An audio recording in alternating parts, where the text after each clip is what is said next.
Hi, welcome to all of you on my YouTube channel. So basically आज एक बहुत ही interesting topic के बारे में बात करेंगे हम। ये टॉपिक बेसिकली डायरेक्ट क्वेश्चन इससे पूछे अभी तक तो पूछा नहीं गया है CSIR के अंदर, ना ही गेट के अंदर। हाँ, लेकिन अगर आप प्रिपरेशन कर रहे हैं तो कहीं पर भी ये क्वेश्चन पूछा जा सकता है, क्योंकि बहुत इंटरेस्टिंग चीज़ है और बच्चे नोटिस भी नहीं करते इस चीज़ को। और अगर आप PhD करना चाहते हैं IITs में ऑर्गेनिक के अंदर, वो भी तो ये क्वेश्चन आपको देखने को मिल सकता है बेसिकली। देखिए, कोई भी SN1 रिएक्शन जो होती है ना, SN1 रिएक्शन जो होती है बेसिकली हमारे पास, हाँ, हम सभी कहते हैं कि 2 स्टेप प्रोसेस होता है। और इसके अंदर फर्स्ट स्टेप में क्या होता है कि कैटायन का फॉर्मेशन होता है। किसका फॉर्मेशन होता है? Cation formation. और कैटायन की ये प्रॉपर्टी होती है कि वो क्या करता है? रीअरेंजमेंट करता है। क्या शो करता है? रीअरेंजमेंट, जिसको कुछ इस तरह साइन से अपन शो करते हैं। सो आपसे क्वेश्चन ये पूछा जा सकता है कि how can you prove that there will be a formation of cation in SN1 reaction. Like SN1 reaction के अंदर कैटायन बन रहा है, आप इस बात का एविडेंस कैसे देंगे? आप इस बात को लैब के अंदर कैसे प्रूव कर सकते हैं? Not in theoretical way. Like आप लैब में काम करके आप इस बात को कैसे प्रूव कर सकते हैं? तो ओला एक साइंटिस्ट हैं, OLHA, इन्होंने इस बात का एविडेंस दिया था। मैं भी रेफरेंस भी दूंगा कहाँ से। देखिए, कोई भी 3 डिग्री आपके पास सब्स्टिट्यूएंट होता है ना, ये 3 डिग्री सब्स्टिट्यूएंट है आपके पास। आप सबको पता है कि 3 डिग्री सब्स्टिट्यूएंट जो होते हैं बेसिकली बहुत ही अच्छी SN1 रिएक्शन शो करते हैं वो। तो जैसे आप इसके अंदर कोई न्यूक्लियोफाइल डालेंगे, and nucleophile should be non nucleophilic. आपका जो न्यूक्लियोफाइल होना चाहिए वो न्यूक्लियोफाइल कैसा होना चाहिए? Non nucleophilic. Nucleophilic, non nucleophilic का मतलब ये है कि वो कार्बोकैटायन बनाने के लिए एनायन को अपने पास ले तो ले, बट अटैक नहीं कर पाए। फॉर एग्जांपल जैसे BH4 माइनस है। BH4 माइनस क्या होता है कि इसका हाइड्रोजन आयन अटैक बहुत कम चांस के अंदर ही करता है। लाइक बहुत रेयर चांस के, जब किलेशन होगा जब करेगा, आइदर वो अटैक नहीं करेगा, वो BH4 माइनस जाके बन जाता है, H माइनस ले लेगा और BH4 माइनस बन जाएगा।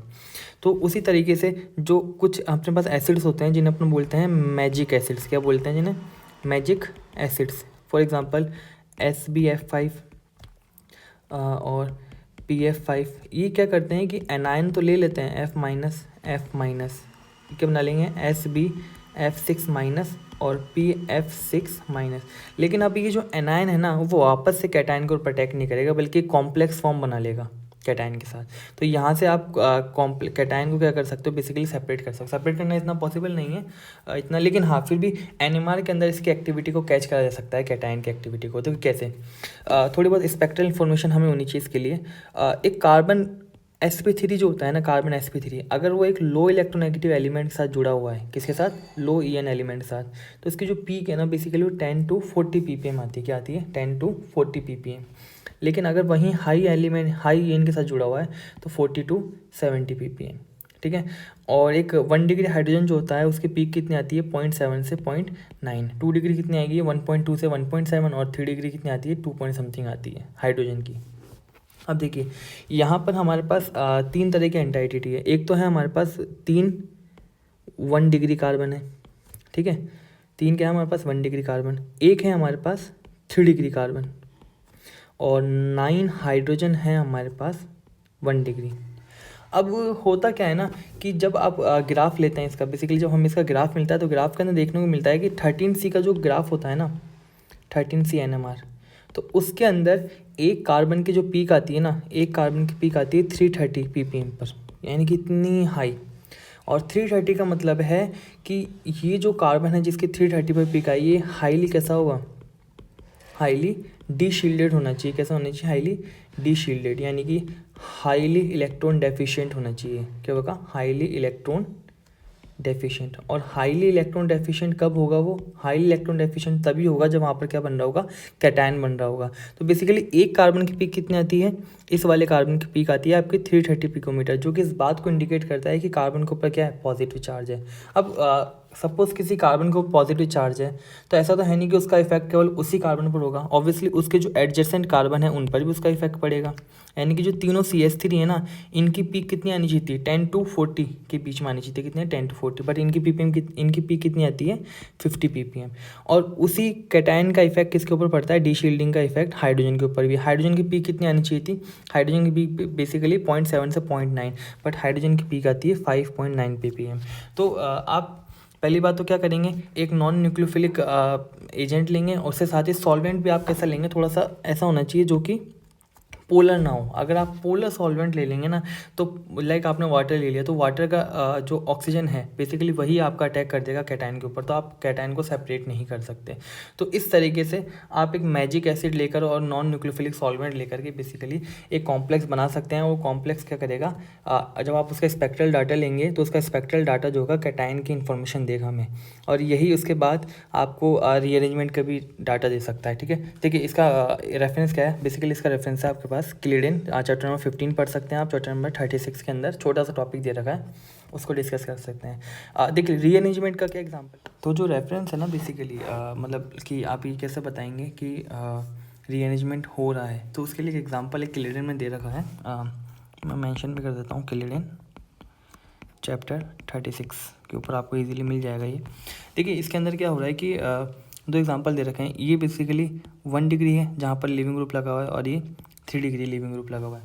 और वही नॉन न्यूक्लियोफिलिक सॉल्वेंट वो है, यहाँ पर बेसिकली आपका रिएजेंट, और यहाँ पर भी सेम, ये दोनों H+ तो दे देंगे, ये H+ दे देगा तो ये H+ देगा, तो यहाँ से क्या बाहर निकल जाएगा TSOH, और ये H+ देगा तो वाटर बाहर निकल जाएगा। अब sp5 का लोन पेयर जो होगा वो, सॉरी sp5 का वैकेंट d ऑर्बिटल है, तो ऑक्सीजन का लोन पेयर इसके वैकेंट ऑर्बिटल के अंदर अटैक करके एक कॉम्प्लेक्स बना लेगा। तो यहाँ पर तो डायरेक्ट आपको दिख रहा है कि जो कैटायन बनेगा वो 3 डिग्री कैटायन बन जाएगा कुछ इस तरीके से, जो कि यहाँ पर दे रखा है। लेकिन यहाँ पर जो कैटायन बनना चाहिए था ना, वो कैटायन कुछ इस तरीके से बनना चाहिए था,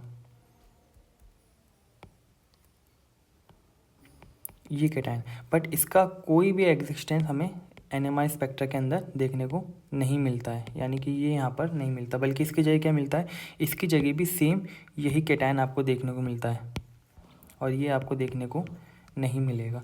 उसका रीज़न क्या है, उसका रीज़न ये है कि ये कार्बोकेटायन जो है ना वो एग्जिस्टेंस में आता ही नहीं है बेसिकली, ये वाला कार्बोकेटायन, और या फिर फ्यू सेकंड्स के लिए बनता भी है, तो यहाँ से ये जो मिथाइल ग्रुप है ना ये यहाँ पर रीअरेंज कर जाता है, और कार्बोकेटायन आपका यहाँ आ जाता है इस वाली पोजीशन के ऊपर। तो आपको दोनों केसेस के अंदर सेम इंटरमीडिएट देखने को मिलता है, सेम कार्बोकेटायन देखने को मिलेगा आपको। और इसका स्पेक्ट्रल डाटा किस तरीके ऐसा आएगा, देखो ये 1 डिग्री है, 3 हाइड्रोजन है, और इसके पास वाले कार्बन के पास 2 हाइड्रोजन है।